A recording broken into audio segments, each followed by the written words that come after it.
So to solder this with a soldering iron, first what I'll do is tin the tip of my iron. And then I want to add just a little bit of solder to one of these pads. And just with the tinning of the tip, it was enough solder.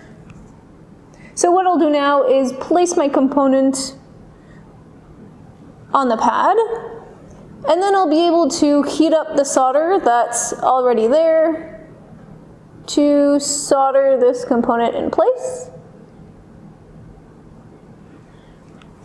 And then I can do the other side just like a through-hole component.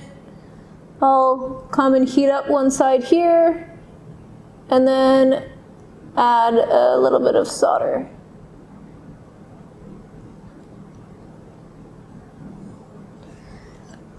And then if needed, you can go back to the other side and clean up the joint or add more solder.